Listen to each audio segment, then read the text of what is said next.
কি করবা তুমি? কি এটা খাবা? হ্যাঁ আমি এটা খাবো, খেয়ে টেস্ট করে দেখতে চাই। দেখো বহেরার তো বহেরা, এটা ত্রিফলার নাম শুনছো? হ্যাঁ শুনেছি। হর্তকি, আমলকি, বহেরা, সেই কিন্তু ত্রিফলার এক ফল হচ্ছে। কাঁচা অবস্থায় খাওয়া যাবে? কিরকম টেস্ট লেয়ানা? মানে এটা বলো টেস্ট কেমন? আর একটু খেয়ে বলতে হবে, আমি মানে একটু তার আগে আমি একটু বলি বলেন। আজহার ভাই, এই লিয়ানা যেহেতু পাশে আছে, লিয়ানা শব্দটা শুনেই আমার মনে পড়লো। লিয়ানা বলতে আমরা বুঝি যেটা ক্লাইম্বার অথচ একটু কাষ্ঠল উদ্ভিদ, যেটা একটু বেয়ে বেয়ে উঠে কোনো সাপোর্টিংয়ে থাকে।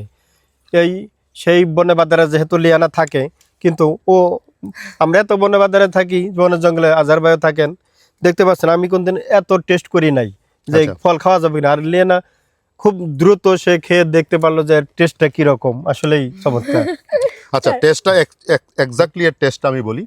এটা মুখে দিয়ে খাওয়ার পর প্রথম একটু তিতা, তারপরে একটু কষ, দেন এটার টেস্টটা হচ্ছে একটু হালকা মিষ্টি মিষ্টি। মানে এটাও কিন্তু আমলকির মতো। আমলকির মতো, এবং এটার মধ্যে গেলিক অ্যাসিড আছে সম্ভবত। গেলিক অ্যাসিড থাকলে সাধারণত মুখে খাওয়ার পরে যখন পানি খাই আমরা তখন পানিটা মিষ্টি লাগে। মিষ্টি লাগে। এটা খাওয়ার পরেও পানি খেলে পানিটা মিষ্টি লাগবে। যে আর আপনাদের জানাতে চাই যে এই আমরা ত্রিফলা জানি, ত্রিফলা সর্বরোগের ওষুধ, এটা কিন্তু ত্রিফলার একটি অংশ।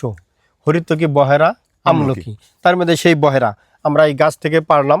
এগুলো আমরা যে চা হিসেবে খাই, আমি একটা হার্বাল চা বানিয়েছি, সে চার অংশ হিসেবেও একটা আমরা কাজে লাগাতে পারবো।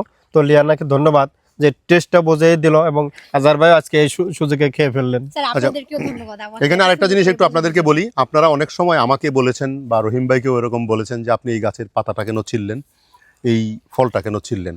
দেখেন, গবেষণার কাজে একটা উদ্ভিদের পাতা ছিঁড়তে হবে, একটা উদ্ভিদের ফল ছিঁড়তে হবে, ফুল ছিঁড়তে হবে, গবেষণার কাজে।